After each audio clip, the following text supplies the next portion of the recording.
ngingo irebana n'Ubwongereza ho gato. Ambasada yegura rya Minisitiri w'Intebe w'Ubwongereza risobanuye iki muri politiki y'Ubwongereza, kuko ni kenshi cyane twagiye tubona abaminisitiri begura bakeguzwa bigatera umwuka mubi muri politiki y'Ubwongereza. Ibi bisobanuye iki mu by'ukuri? Urakoze Ferdinand. Mu by'ukuri kwegura cyangwa kweguzwa kwa Minisitiri w'Intebe muri kiriya gihugu cy'Ubwongereza ntabwo ari ibintu bishya mu mateka ya kiriya gihugu, ariko umuvuduko byagiye bifata kuva referendum ya Brexit iba muri 2016 nibo batumye iki kibazo kirushaho kwitabwaho. Mbere yaho igihe nabaye mu Bwongereza kuva mu 1984 kwezi kwa kane icyo kuva icyo gihe kubwa Margaret Thatcher ntabwo bahinduka cyane vuba ariko inyuma ya Brexit hari byinshi byahindutse. Ku ruhande rumwe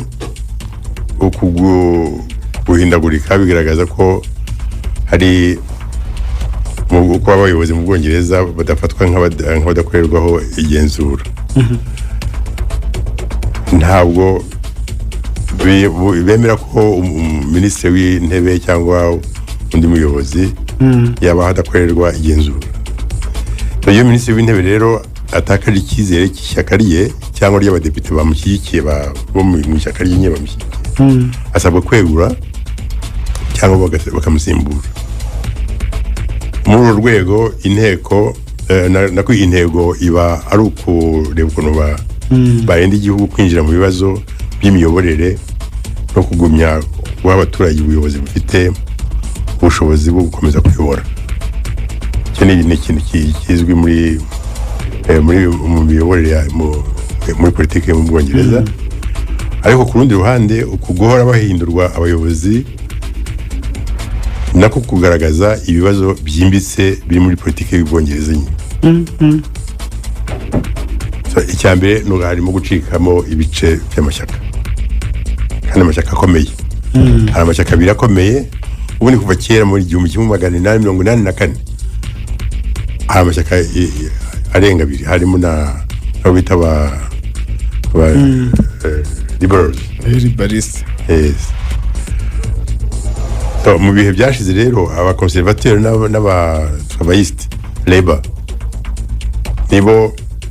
niyo mashyaka afite umurongo hamwe kandi abenshi bahuriragamo.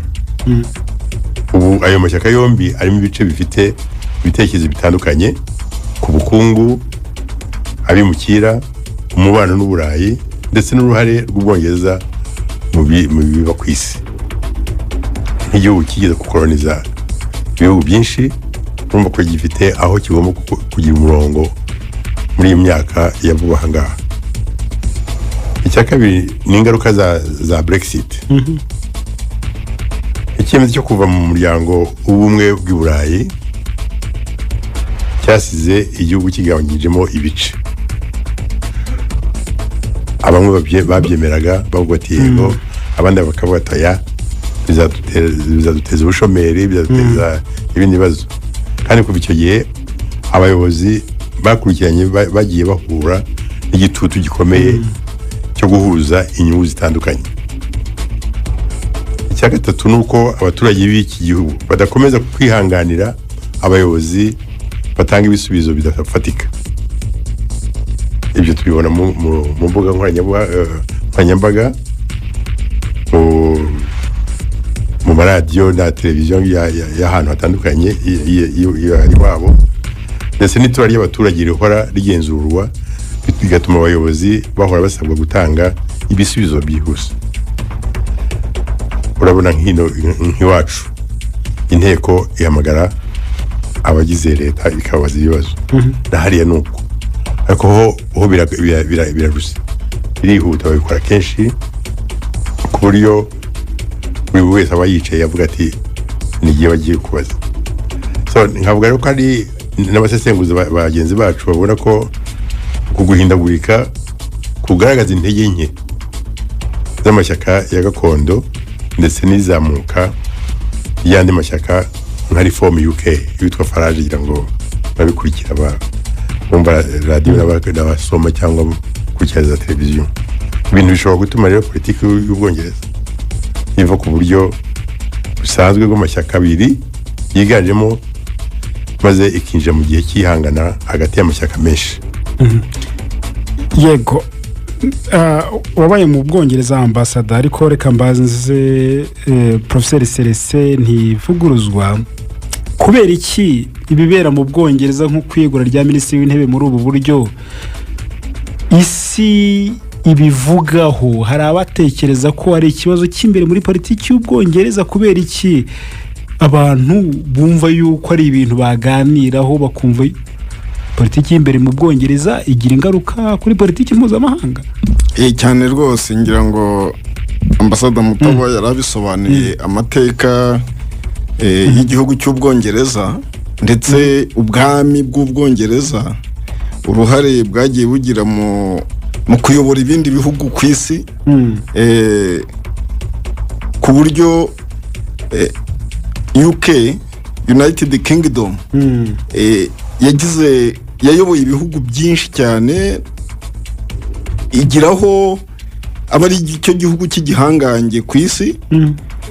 Ndetse na Leta z'Ubumwe za Amerika zitaravuka, abantu bibuke ko Leta z'Ubumwe za Amerika zarwanye zibona ubwigenge ku Bwongereza. Uko rero ibihugu byagiye bibona ubwigenge, ariko nubwo byabonaga ubwigenge, igihugu cy'Ubwongereza cyagomezaga kugira uruhare mu miyoborere yabwo, ndetse bakoresheje uburyo butandukanye. Hamwe bagakoresha diplomasi, ahandi bagakoresha igitugu, kubera inyungu zitandukanye babaga bafite muri ibyo bihugu. Ariko uko ibyo bihugu byakolonijwe bigenda byiyubaka, uko bigenda nabyo byongera ubushobozi mu rwego rw'ubukungu, mu rwego rwa politiki, imbaraga Ubwongereza bwagiraga muri ibyo bihugu zigenda zigabanuka. Ndetse n'imbere mu gihugu mu Bwongereza hakagira abanyapolitiki bumva ko nta mpamvu yo gukomeza gutakaza imbaraga ku bindi bihugu no ku baturage b'ibindi bihugu bahoze bakolonije, ahubwo bakwiye kureba uko biyubaka ubwabo.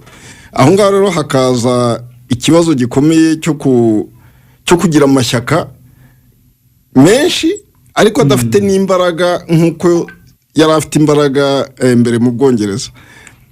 Ubwongereza bukaba ndetse no mu gihugu kimwe mu muryango w'abibumbye gifite droit de veto, byumvikane yuko bugira uruhare runini mu gufata ibyemezo bya politiki mpuzamahanga ndetse no gukemura amakimbirane, cyangwa no gufata ibyemezo by'ubukungu, bya politiki, n'ahari amakimbirane ku isi. Niyo mpamvu rero umuyobozi, Prime Minister, minisitiri w'intebe w'Ubwongereza, aba ari nawe muyobozi mukuru wa politiki.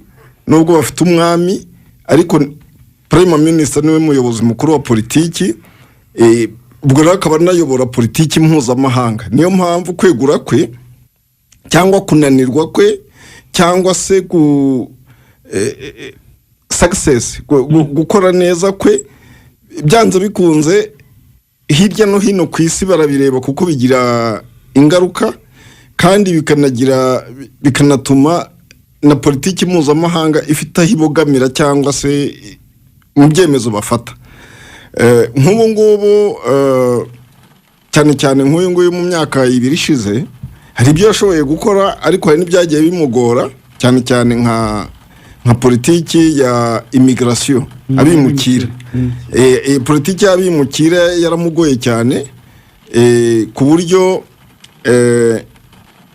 mu ishyaka rye imbere bo ntago bari kureba umuyobozi nka minisitiri w'intebe ubu ngubu, ahubwo bari kureba mu rwego rwa politiki, bari kureba amatora azaba mu minsi iri imbere, kuko bo uwayobora wese, ariko ubu ngubu ikibahangayikije ni ugutsinda amatora y'abadepite ari imbere. Noneho rero ikibazo bamubajije kandi yaburiye igisubizo, ni ukuvuga ngo ese uko uhagaze nka minisitiri w'intebe ushobora kutuyobora ukatugeza ku ntsinzi y'amatora? Igisubizo cyabaye oya, yikoreye evaluation. Ariko ubwo abashingira nawe no ku bandi banyapolitiki bafatanya, none haravuga ati ndabona atari jewe, noneho aregura. Mu Bwongereza rero uko ubutegetsi bwaho buteye cyane cyane parlement igira imbaraga cyane, n'ishyaka ryatsinze amatora rikagira abadepite benshi mu nteko, ni naryo rigira minisitiri w'intebe. Ariko hari igihe amatora na demokarasi by'ibihugu by'i Burayi bisigaye mu rwego rwa politiki nabyo ari ikibazo, kuko hari nk'urugero, hari igihugu giherutse kubamo amatora, ubwitabire buba 49% by'abaturage. Noneho muri ya 49% y'ubwitabire bw'abaturage, ishyaka ryatsinze rikagira nka 38%.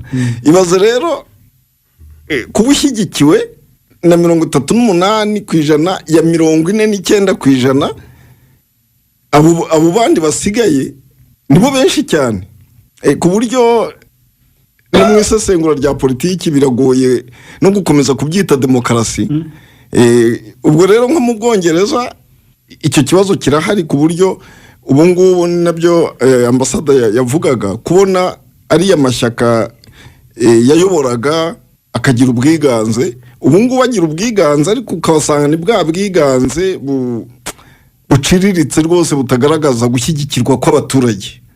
Ikindi rero ni ikibazo cy'ubukungu, cyaramugoye cyane cyane ikibazo cya energy, no ku ingufu ari zikomoka ku bituruka kuri peteroli, noneho n'ubukungu nyine bw'amafaranga, bw'ubucuruzi, bwa za sosiyete z'Abongereza zakoreraga mu mahanga.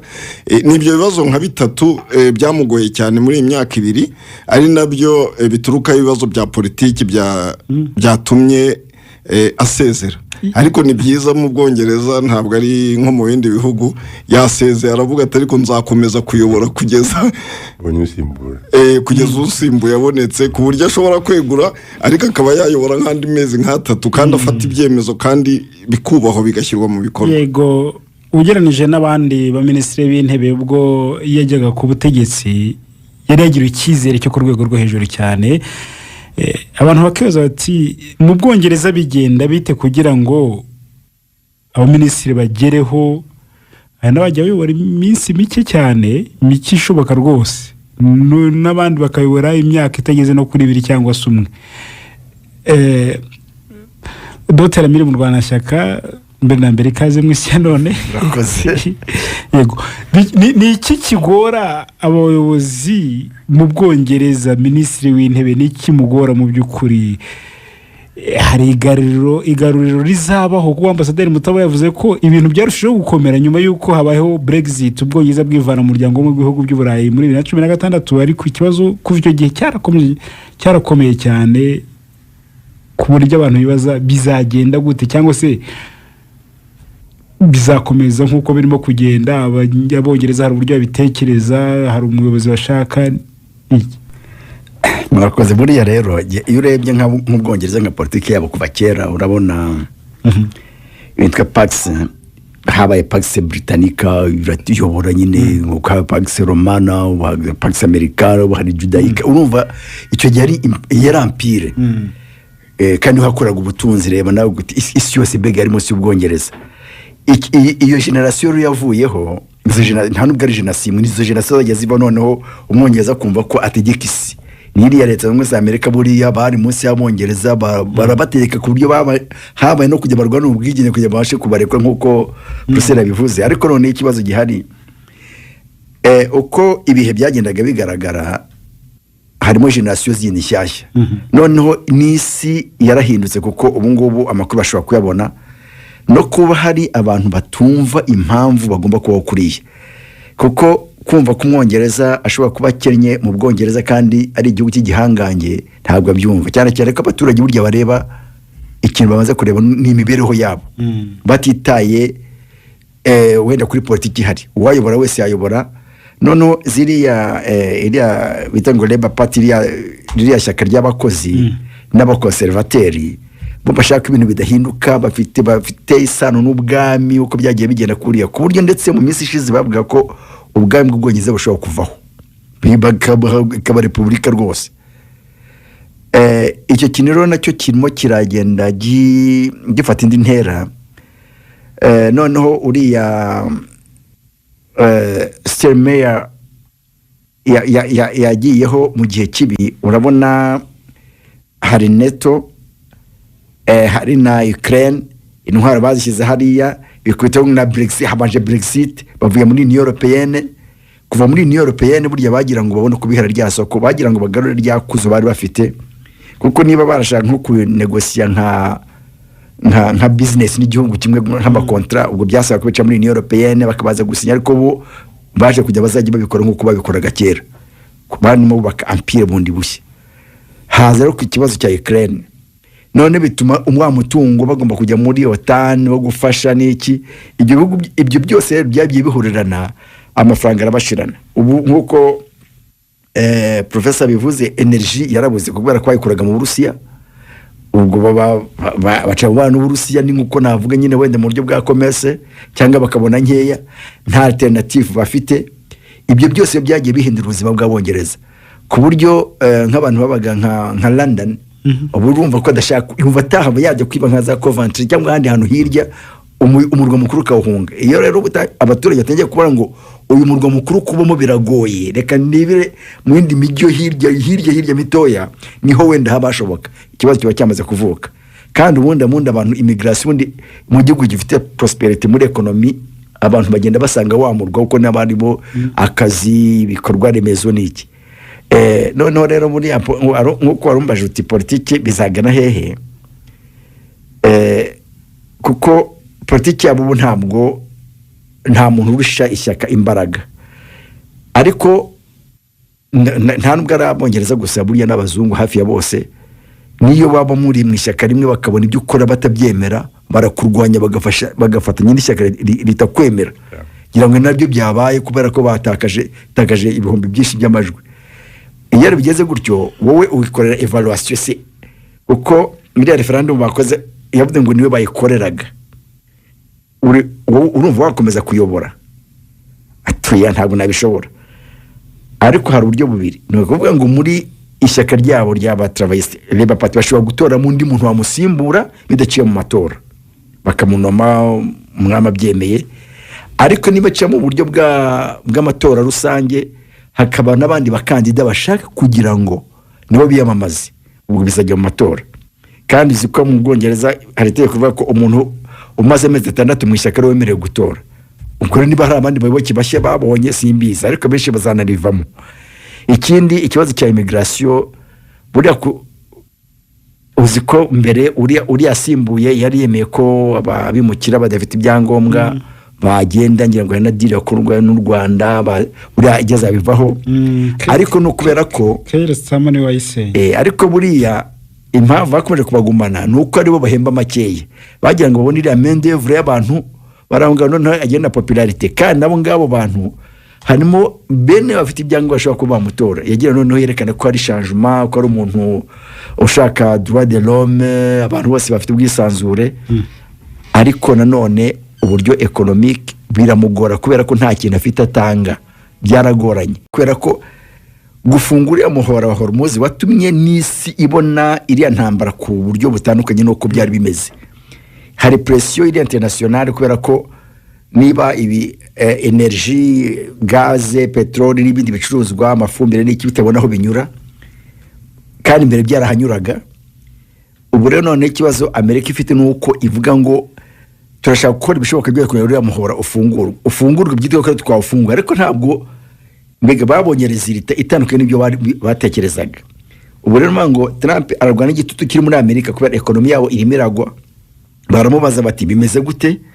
Vese agomba kunyina kureba ukuntu adefanda shebuja kugira ngo arebe ko Iran itarakara yongere isubire mu bwa buryo.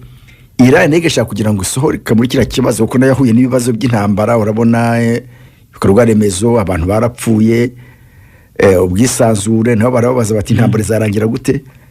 Ariko gushaka gusohoka idasebye nk'abagabo mbega, kandi bikaba influence yo kugira ngo muri kare rizabeho yubashywe. Amerika rero kugira ngo isede gutyo gusa byitwa ko ngo iratsinzwe iragiye, ariko ntabwo ari ubwa mbere. N'ubundi Amerika yatsinzwe ahantu henshi, muri Korea yaratsinzwe, muri Vietnam, muri ni amateka yo gutsindwa.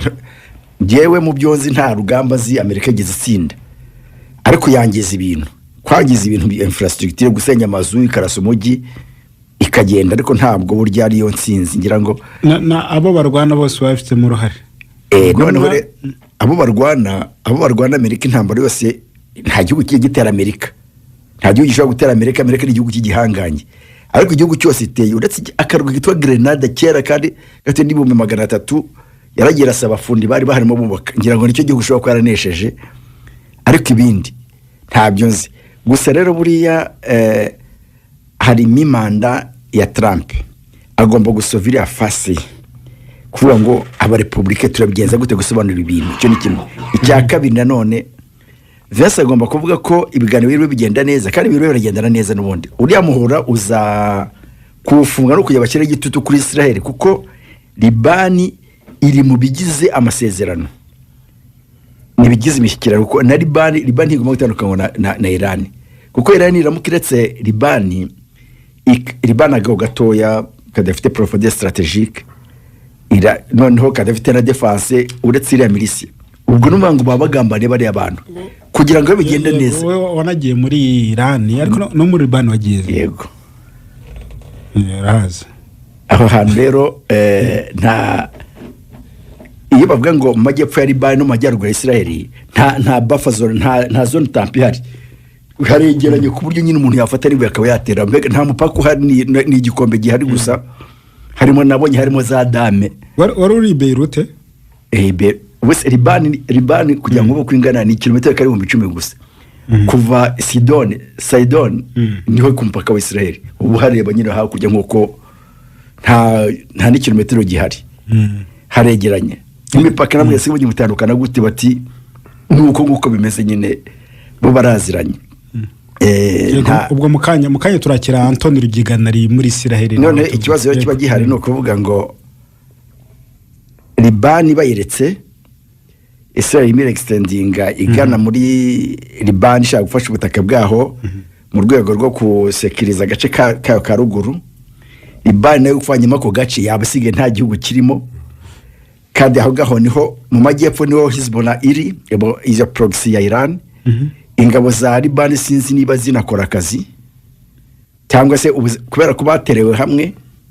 Buri abantu bo muri Middle East hari umwanzi baba ari rusange. Niroganaga nabo barambwiraga bati twebwe abayahudi ni abantu babi, baba abayisilamu, baba abakristo, baba abaduruze, baba n'abandi atheist. Ngo ariko niyo mwanzi kome. Iyo rero bateye bimwe bari batandukana byose bahita bashyira ku ruhande, bakaza kuza kubisubiramo nyuma. Noneho rero wareba ugasanga bariya nibo Iran yakoresheje cyane kugira ngo ishobora gushyira presiyo kuri Israel. Niyo mpamvu iyo barashe muri Libani, Iran riposta, kubera ko kugiye byumvikana na Trump nuko amasezerano areba Iran, Amerika na Israel kugira ngo ni Amerika na Iran ari amasezerano ashyirwe mu bikorwa, nuko na Libani itagomba kongera guterwa. Ubwo Israel gutera Libani ni ugusabata amasezerano baba bagiranye amahoro. Ubwo kandi noneho Hezbollah yinyujije megatera Israel, ntabwo yayitera, kuko ntabwo yatera Iran itayibwiye, kuko bareba ngo ninzabi hari ugukeka ikintu. Force zagumaho ngaho nkuko na Israel zihari, ariko nuvuga ngo budi hagati habagamo UN, ariko ntibyabuje nyine kurwana, baraviyoye nyine bacaho ngaho. Icyo kibazo numvise Trump avuga ngo bakehere Syria haba ariyo ireba ikibazo cya Libani.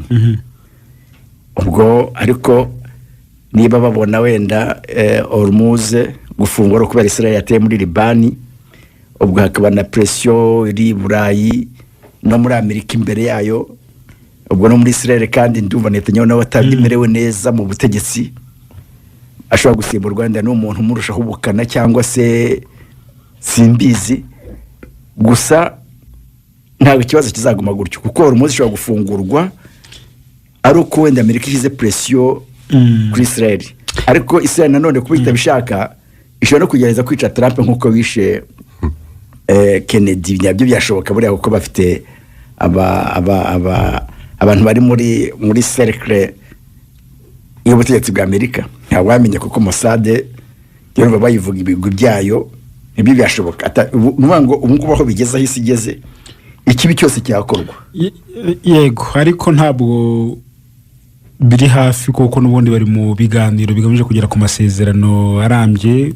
Ubwo na Iran bitekereje yaba ari ukwigerezaho kuko ni ibintu biba bigoye. Ubu ngubu uyoboye intumwa za Iran cyangwa se uyoboye intumwa za Iran muri biganiro by'amasezerano hagati ya Iran na Amerika, uyu na perezida w'inteko ishinga amategeko, ubu ngubu yageze i Muscat muri Oman, ajya kuganira n'abategetsi bo muri Oman ku bijyanye n'umuhora wa Hormuz uburyo wafunguka, ariko aranahurirayo na minisitiri w'ububanyi n'amahanga wa Iran kugira ngo babiganireho. Ambasaderi Joseph Mutaboba, ibiganiro bya diplomasi biraherekeza gute ibi biganiro bigomba kuba hagati ya Iran na Amerika kugira ngo amasezerano arambye azabashe kugera, kuko bihaye igihe cy'iminsi 60 baganira kugira ngo bazarebe ko bagera kuri ayo masezerano. Ibiganiro bya diplomasi birakorwa gute mu by'ukuri? Abahuza barabyitwaramo gute kugira ngo bumvishe Amerika na Iran ko amasezerano arambye agomba kugerwaho? Sinzi icyo bateguye yuko bateganyije, ariko ngiye kuraguza umutwe ndera nkasanga Pakistan n'abira bihugu bindi bya Qatar abagerageje kubahuza bose bafite inyungu yuko ibi biganiro bya diplomasi bicamo. Kubera ko na Pakistan ni ikizere babahaye bitanasanzwe, kuko Pakistan ntabwo ifite ayo mateka, ariko kuba babahaye icyo cyizere cyo kuba babahuza bakabemera bombi, ngifata nk'ikintu gikomeye, kuko bishobora gutuma Pakistan ibikomeraho nayo ikavuga iti byanze bikunze tugomba kugera ku mwanzuro w'iki kibazo bikakunda. Icya kabiri kijyanye n'ibyo nabyo ni inyungu zihari. Bara bose ibyo bakora ntugire ngo nukwikira igitango baseke, bafite inyungu bakurikiye bose. Perezida Trump n'abanyamerika muri rusange bafiteyo inyungu, we akaba n'umucuruzi ku buryo bw'umwihariko, hakaba n'ibindi bihugu none bijyanye byo mu karere. Babonye ko iyo barashe Iran irasa ibihugu byo mu karere bifitanye inyungu za Leta za Amerika. So bivuze ngo bya bihugu byose ibituranye bya Iran ariko bikorana n'abanyamerika bishobora ko igitutu Amerika bavuga ati nyaboneka, murabona ibyo mwadukoreye, mwadushyize mu ntambara tutabivuganye, tutabyemeranyijweho. Iki ni icya mbere. Icya kabiri, mwahagaritse ubukungu bw'isi mutabitubajije, nta n'umwe mwize mugisha inama. Icya gatatu, nta gahora gahanze, dukora iki kugira ngo ibi bintu bihagarare? Icyo gihe noneho bagahuriraho bose, hari abanyamerika nubwo bamaze kubizamukiramo bamwe, uburyo kuba baruhahira mu nduru birafasha, bifasha bamwe.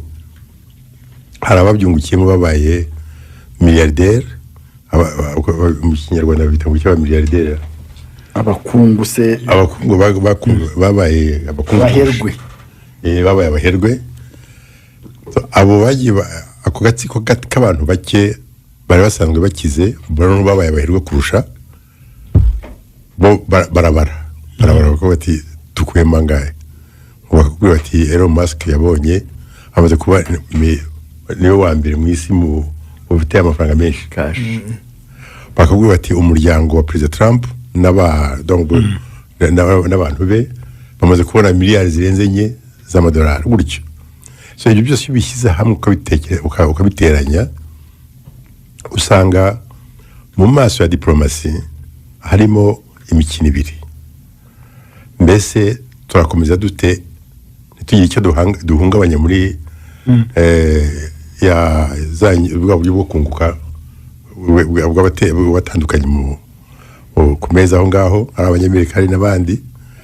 Icya kabiri turagira dute kugira ngo umuhora wa Hormuz ufungurwe vuba kuko hari benshi barubana rwa iseseka n'abaturage nkatwe dukoresha esanse tugira dute bariho bahagorerwa.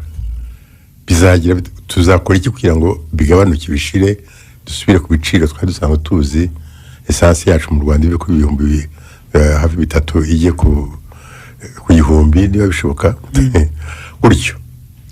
Urumva izo ntambwe za diplomasi zigomba kureba ibyo byombi. Ntituri buhungabanye abamaze gukira kuko baraturusha ingufu,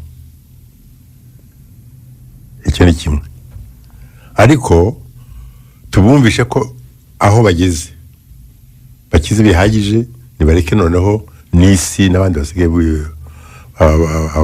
abandi bo mu karere bahumeke. none nibafungura uriya muhora n'isi yose ihumeke. So numva ko iyo mvugo igiye mu njyana y'abakora intambara hari ikintu kizahinduka kandi bizakunda. Reka twumve Anthony Rugigana ari muri Israel. Anthony, muraho neza? Muraho neza Ferdinand. Yego, ubu tuvugana urihe neza aho muri Israel? Ndi mu Israel. Yitwa Kefasaba. Yego, amasezerano hagati ya Iran na Leta Zunze Ubumwe za Amerika, ibiganiro byo yasuzuma ndetse no gufata imyanzuro ifatika byaratangiye bihariya mu Busuwisi, ariko bigomba no gukomeza kugira ngo amasezerano arambye agerweho. Ariko byose biranaterwa n'uburyo Israel na Liban nabyo biritwara, kuko kibaye cyose Iran nyine ihita ivuga ngo hari uburyo amasezerano ari kuvangirwa, na Amerika ikavuga iti hari uburyo Iran iri kuvanga ibintu. Birashoboka ko Israel na Hezbollah bishobora kwitwararika kugira ngo amasezerano hagati ya Iran na Leta Zunze Ubumwe za Amerika azagerwaho mu buryo burambye. Urakoze Freddy. Nkurikije amasezerano ukuntu agenda, abantu bafite ibirenge badahuza uburyo bashobora kuba bose bahagarika iyi ntambara. Navuga ko imigonganire ya Israel na Liban iriya Hezbollah ni nko kunaniza amasezerano ngwabe, kuko uribaza hari ingingo 3 z'ingenzi zisa nkaho muri ariya masezerano bose batari mu gusa nkaho babihurijeho. Izihe? Nuclear, uriya muhoro wa Hormuz na n'izi ngabo nyine ziri zitwaza intwaro za Hezbollah. Urajya kubona hari ukuntu bumvikanye ku ngingo ebyiri ya Hormuz ukumva ngo Liban haracyarimo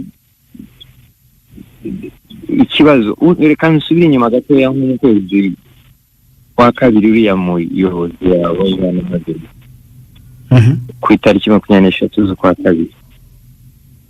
Bugeze mu kwa gatatu nibwo Hezbollah yavuze iti murabizi ndetse natwe duhorere. Bararwana bageza mu kwa kane hasa n'aho haje mu masezerano. Ariko kuva mu kwezi kwa kane ubwo baganda amasezerano yo gukoresha intambara, ubwo ndavuga Hezbollah na Israel. Hezbollah yakomeje kujya yendereza, kandi kwendereza kwa Hezbollah hari abarimo gukora amasezerano hagati ya Amerika na Iran. kandi Iran ari ivuga ko Israel ari yigaye ibitero kuri Hezbollah. Oya, kuva mu kwezi kwa kane kwikije ripoti zose zigiye ziri barushije imbaraga Hezbollah hazamo amasezerano mu kwezi kwa kane ariko bakomeza kohereza noneho strategy yo gukoresha drone. Turumva ahantu Israel yakurose ibitego bya majyepfo ya Libani nuko yari ijegejwe na drone, nuko yari ijegejwe n'abaturage bamaze guhunga mu majyaruguru y'igihugu cya Israel. Urumva igihugu kugira ngo kijyemo nuko imipaka yawe haba hari uko ijegeye. Nicyo cyatumye Israel izamuka, drone zizica abaturage, drone zizica abasirikare. Utari kurabizi reka twinjire muri Libani bajyamo hasi aho ngaho urebara abitewe na drones bajyaga bohereza kuko barushije imbaraga nawe bati mureke tubarwanishe drone. Ati reka twinjire muri Libani turebe kadusubire rero nyuma kuri ariya masezerano yahuje Vice President wa Amerika uriya US Envoy Steve Witkoff yewe n'umuvugizi wa Parliament na Abbas urabona ibihugu Qatar na Pakistan wavuga ko bidafite imbaraga bishobora kuba bibazanye cable hari ukuntu yaba yibeshye. Nande se bafite imbaraga niba byonyine bashobora kuba babishye waruvuze bafite imbaraga ubwabo barazifite kuko niba n'uyu munsi wa none ikipe ishinzwe kuba bakumvikana iva muri Amerika indi kaza muri Iran ibihugu nabyo ntibikwiye kuba babyubaho involvement yabyo kugira ngo abantu bumvikane. Ahubwo icyo mbona gisabwa kugira ngo impande zose zigire icyo zumvikanaho ni ubworoherane, kuko yaba Amerika itakaje byinshi. Iran imaze gupfusha abayobozi 52, abayobozi kuva ku muyobozi mukuru barashe mu kwa kabiri kuza kugeza uyu munsi abayobozi bagize guverinoma ntago yorohewe rero, yarajegeye economy yayo yose iri very totally out. Ingabo zabo nabo ntiborohewe rero, birasaba ubworoherane bafashijwemo n'ibi bihugu kuko urabona niba bibazanye bikabicaza ubwo nubwo badashaka kubyumva ariko byakorewe kubazanya. Wibuke ko bari banze kuza ariko baje kuza rero nabyo biragaragara ko ibihugu bifite imbaraga byabazanye. Icyizere cyo gukomeza nicyo abantu bibazaho. Icyizere kirahari, impamvu ihari bose bamaze kubona yuko isi yajegiye mu bukungu ibari mu ijosi. Abenegihugu muri Amerika bamuri mu ijosi, Iran nayo ifite opposition yewe n'abaturage barasabwa nk'abayobozi kwemera gucecekesha intwaro hanyuma hakabaho ubukungu bw'ibihugu byose n'abaturage batekanye. None se Anthony nkawe uri aho ngaho muri Israel, ubu tuvuge ko Israel na Hezbollah byahagaritse kurasana nabyo bigashyira agahenge kugira ngo abantu bizere ko ibiganiro hagati y'Amerika na Iran byakomeza, kurasana byahagaze hagati ya Israel na Hezbollah? Masaha 28 atambutse cyangwa se ya defense ya Israel nanone iterwa muri Amerika ngira ngo babaha hafi miliyari zingahe z'amadolari buri mwaka n'ibikoresho byinshi nibo babibaha, nk'uko Trump yavuze ati iyo hataba Amerika ntabwo Israel bihari. Koko se uko ndiko abibona, kuko ubwo ntabwo ndi umunyamerika sindi no muri Israel, ubwo bafite kuba byumvikanaho ariko ku buryo bwo kuyirinda birashoboka. Israel hari propaganda zibaho nk'uwo muntu uri muri Israel yavuze aho Saida ntabwo bahashenye uyu munsi. Aho Saida ndahazi ni mu majyepfo ya Libani, harasenyutse kuva kera, kuva muri za 1988 ntabwo ari niho Hezbollah yiganje, ariko Israel yarashira Beirut ntabwo Hezbollah ihaba. Ikindi Liban ntabwo igira ingabo zishobora guhangana na Hezbollah kubera ko ni ingabo nkeya kandi nta nubwo zijya vuga mu mirwano. Ariko Israel yarashe muri Liban hose, yarasa n'ahantu hatari na Hezbollah, bigaragara ko yari igamije kwangiza ibikorwa remezo cyangwa se ariko avuga ko bishoboka ko gushotora bwa Hezbollah. Gushotora ni iki mbega? Gushotora ubu ngubu gushotora biterwa n'ubivuga cyangwa se n'impamvu. Hezbollah ivuga ko yirwanaho, rimwe na rimwe rero abantu bavuga Hezbollah wagira ngo ni nk'abanyamahanga baje baza kuba muri Liban. Hezbollah ni abanyalibani, ni abaturage ba Liban, mu mutwe ariko abanyalibani, ntabwo ari abanya-Iran, ntabwo ari abaperisi, ariko ni umutwe ariko abene gihugu washyizweho kubera iki. Ubwo ntabwo twabijyamo ko muri za 1988 urebuka igihe bitwa ba Emile Gamal Gemayel kujya bagezeho bakorana na constitution ivuga ko umuperezida wa Liban wese agomba kuba umukristo, niwe ugomba kwiyamamaza. Baba maronite ngira ngo ni hafi 2% bwa population. Ministre w'intebe agomba kuba ari umuyisilamu witwa mu abasuni. Umukuru wa assemblée y'igihugu inteko ishinga amategeko agomba kuba ari umushia, aribo bafite Hezbollah. Ibyo byose byaje kubera ko byatiye n'intambara zahoraga muri Beirut, muri Liban nyine nta mutekano muke uhari. Hezbollah yaje kubaho nka milisi yo kugira ngo ifashe cya gisirikare cyari bane kwirwanaho, kandi abantu bayifashije ari Syria. Birangira nyine ibaye umutwe urusha igisirikare cya Liban imbaraga. Iran rero iyikoresha kubera ko bahuriye kuri ideology ya Shiisme, bose n'abashite. Abahezbollah bose n'abashite. Noneho Iran ibonye abantu bashobora kuyifasha muri za ntambara ihoramo no kugira ngo bashobore gufasha abanyepalestina muri Israel. Naho rero bagiye babafasha n'amateka. Noneho garuka kuri rya kindi ikibazo rero, birashoboka ko iyi ntambara ishobora gutuma Leta Zunze Ubumwe za Amerika na Israel batumvikana.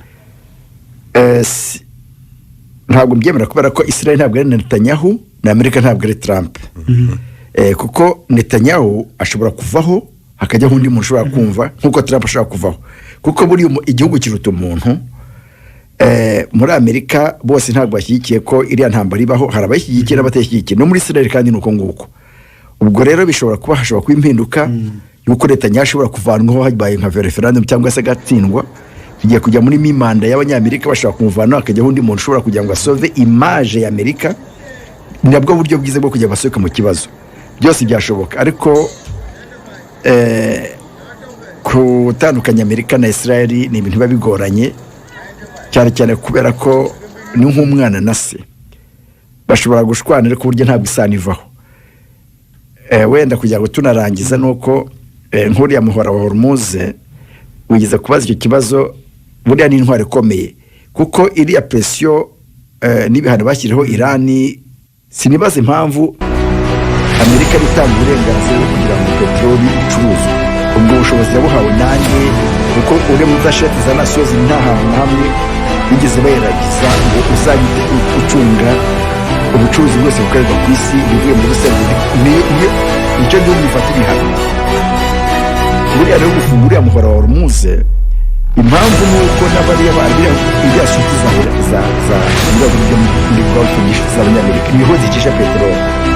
Gufunga hariya rero niba ntazi ko tuhacisha peteroli yacu ntabwo muhaca.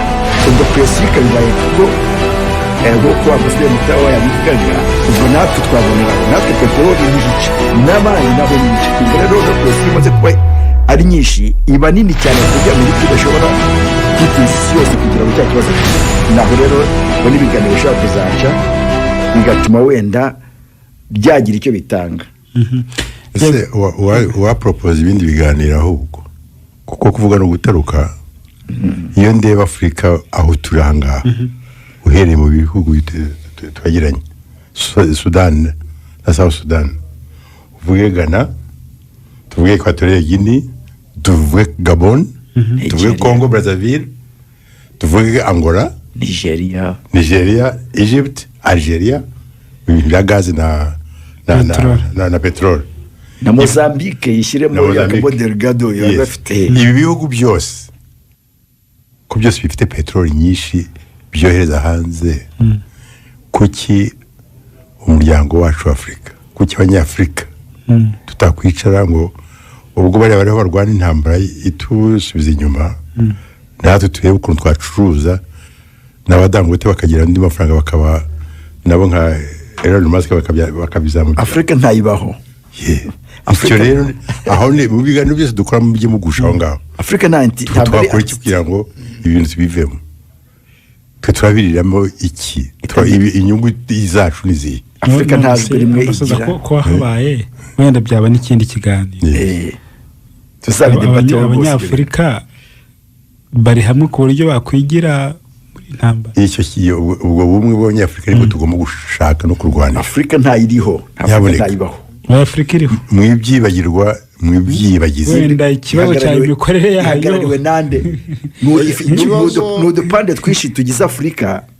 ikibazo nyamukuru kamwe hariya Rwanda ni leadership Tanzania ariko Angola Afurika yiriho iri ariko idafite idateranye idafite icyo ari ikintu cy'ingombwa rwose kuko kubyirengagiza bizatuma n'intambara zose zitugiraho ingaruka. Afurika ntabwo ari kwiriye kugira ibibazo byose nta kibazo twagamo kuko ibyo abarabu bafite natwe turabifite, iyo gaze turayifite, peteroli turayifite, ubuhinzi twabukora. Ntabwo ubutaka bwa Afurika bakeneye ifumbire iva muri Ukraine, ariko habuze iki? tuzabigira ikindi kiganiro turebe icyabuze. None se ambasada hari ikibazo warubajije mu Rwanashyaka kuri bari mu Rwanashyaka yego kuri Israeli na Amerika nimba bashobora gushwana yabivuze neza, ariko hari ikindi cy'ingenzi nagira ngo tunibukiranye.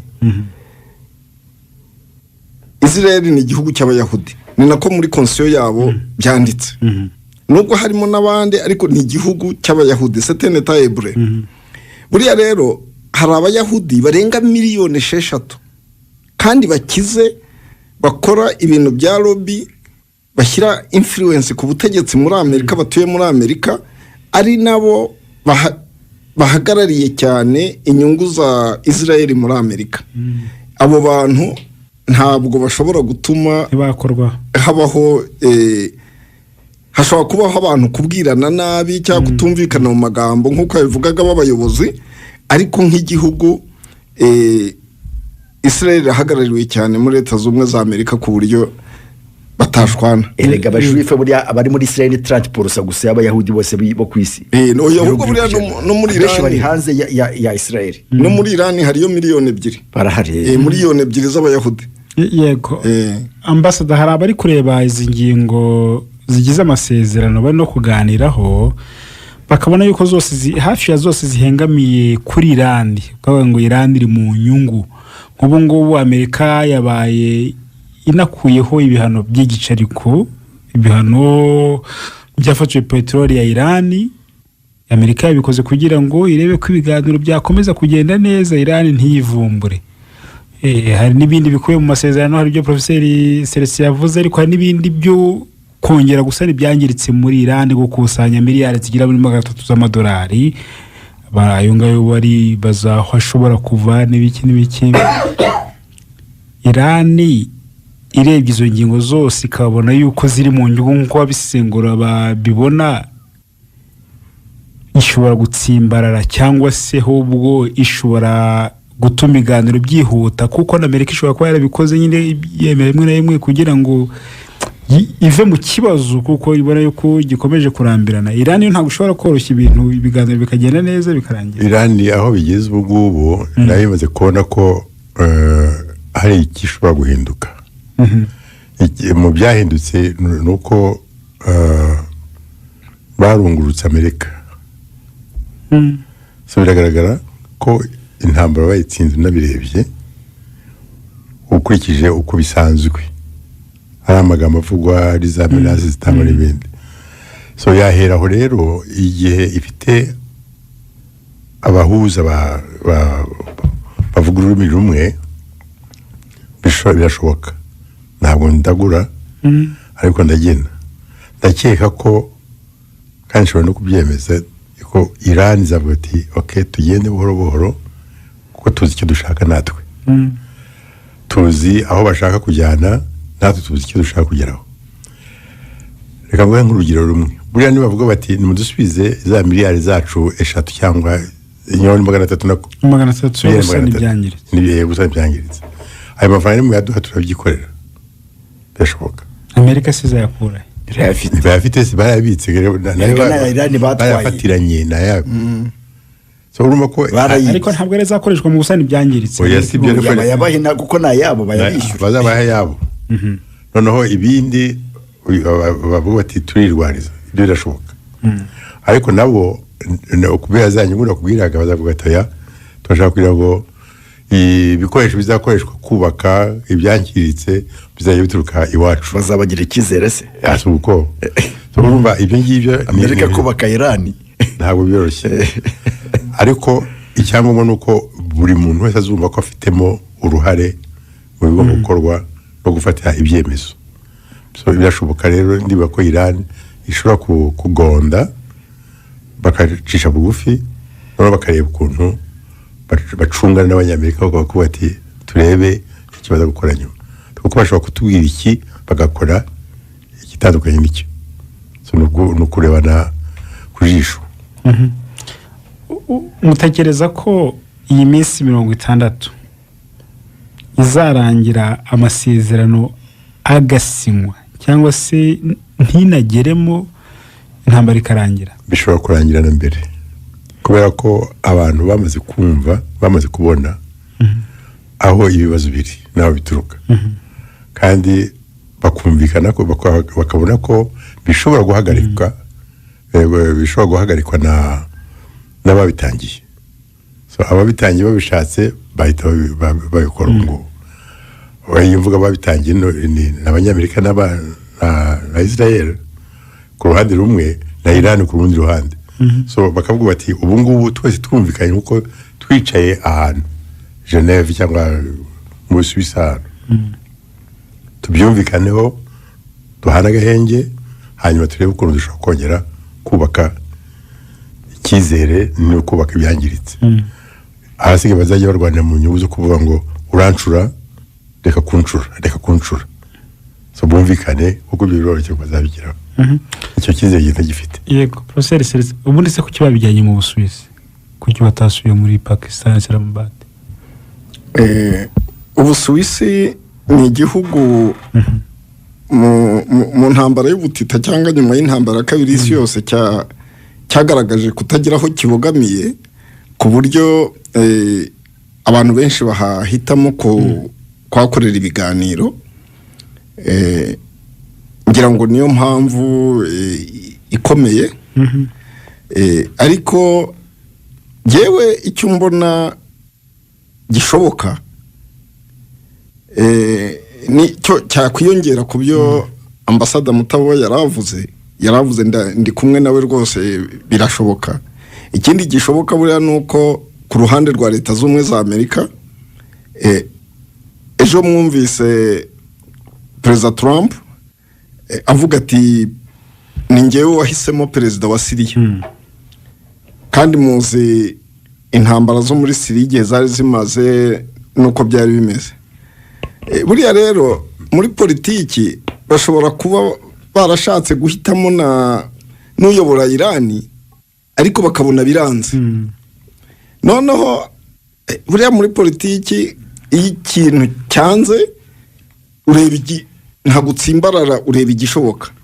Uruhande rero rwa Amerika bashobora kureba aho kubera ko guhindura ubutegetsi bisha abayobozi benshi 50 n'abangahe uhereye ku muyobozi mukuru n'abandi ariko babona guhindura ubutegetsi biranze bashobora guhitamo rero kubana n'abahari noneho bagahindura bakavuga bati reka tugire diplomasi bigende buhoro tugende tuborohera ariko noneho turebe ko twazagera kuri za nyungu twashakaga ariko tubanye n'abari ku butegetsi muri Iran noneho bakaba ari byo bubakiraho zaba ari impinduka zikomeye kandi nabyo birashoboka. Yego icyizere muragikora he nk'ubu amakuru agezweho nunanga nuko visi perezida wa Iran yitwa Muhammad Reza Refu avuze ko igihugu cye cya Iran kidafitiye icyizere umwanzi. Ubwo ndi kuvuga mu magambo nk'uko byanditswe, akavuga ngo nubwo hari amasezerano hagati ya Iran na Leta Zunze Ubumwe za Amerika ariko nta cyizere ko ibikorwa bibangamira Iran bizigera bihagarara. Noneho ibingibi bikiyongera ku byo Trump nawe avuze, akavuga ngo mu gihe Iran yaba itemeye ko amasezerano agerwaho cyangwa se bakitwara mu buryo butari bwo, ngo nzakora icyo ngomba gukora. Urumva Amerika izakora icyo igomba gukora, urashatse avuga ngo no kuri Iran. Ibyo nibyo nakubwiraga mu kanya gukomeza kurebana ku jisho no kuryamira amajanja. Ibyo ni bisanzwe. Bazakomeza barebane ku jisho kandi baryamira amajanja kuko batazi icyo umwanzi, kuko niko bitana abanzi. Ntabwo bazi icyo umwanzi runaka ahatse n'icyo aryamiye. Kubera ko biriya ni ngombwa, kubera ko buriya amasezerano ntabwo imishyikirano ihagarika intambara. Ubundi guhagarika intambara ari kimwe no gushyikirana ikindi. Ntabwo rero nta gihugu cyavuga ngo noneho ngo turizeye ko kiriya ibyo tugiye kugeraho n'ibyo ngibyo, ni ukugerageza. Gutangaza ibyo ngibyo rero ni ibintu bisanzwe nk'uko ambasaderi abivuze, kuko Iran ntabwo ifitiye icyizere Amerika na Trump aracyavuga andi magambo yo kumenasa Iran. Ubwo ntabwo ariko avuze ko mu gihe cyose Iran izuba Amerika, iyo negosiya n'umuntu ntabwo ushyiraho kondisiyo, iyo negosiya n'umuntu ntabwo ushyiraho igikondisiyo, kuko niba turimo tuganira ku kintu kugira ngo twumvikane, ntabwo ushyiraho igitutu kuri jye. Uwashyiraho igitutu ni wa wundi, kuko hari mediateri avuga ati turashaka ko twumvikana. Ntabwo dushaka kumvikana rero igihe urimo ushyiraho agahato n'igitugu. Yego. Ubwo rero nicyo kibazo rero Amerika ifite, ariko impamvu Amerika iracyafite ya complexe yo kuvuga ko igihugu cy'igihangange barakirungurutse imbaraga bacyumvagaho. Nk'ubu imaje ya Amerika yarahindutse. Uko umuntu yumvaga Amerika ko intambara imara ibyumweru bibiri icya gatatu bagataha, nyine bamaze gushyiraho ubuyobozi, reba amezi ashize. Noneho n'igihombo yagize no kuba urumuzi yarafunzwe kandi yaragendwaga. Ibyo byose ni ikibazo kubibwira abanyamerika no kubasobanurira n'ibyo. Hari na dosiye y'abana, kuko ubu hari ikibazo kindi abantu bakwepa batashaka kuvuga. Bari abana barashije 68 batoya, either ubutasi bwabo bwakoze nabi, ubwo ngubwo babukemanga cyangwa babikoze ku bushake. Ibyo byose rero n'ubwo ngo gusobanurira abanyamerika icyo kintu, ni ukuvuga ngo Iran ivuga ati turayamanitse rwose, turemeye ko dutsinzwe, yari kuva mu nyina avuga ati turabakubise turatashye. Ariko Iran nayo ntifite icyo yabwira abaturage, kandi none yamaze kubona ko imirwanire yabo ishoboka.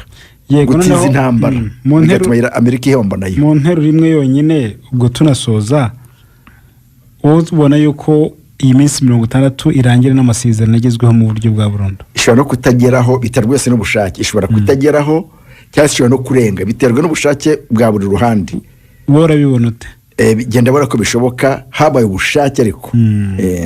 Yego, murakoze cyane, tuzakomeza no kubiganiraho no mu biganiro byacu bitaha. Dr. Emile mu Rwanda cyaka, murakoze cyane. Murakoze cyane namwe n'abakomeje kurabakunda. Ni benshi badukurikiye. Officer Celestin, murakoze cyane. Mwakoze cyane. Ambasaderi Joseph Mutaba, mwakoze namwe. Mwakoze Ferdinand n'abadukurikiye. Ni benshi cyane, bakomeze bagire ibihe byiza. Isi ya none ni byinshi birimo, n'ubundi tuzabiganiraho no mu biganiro byacu biri imbere.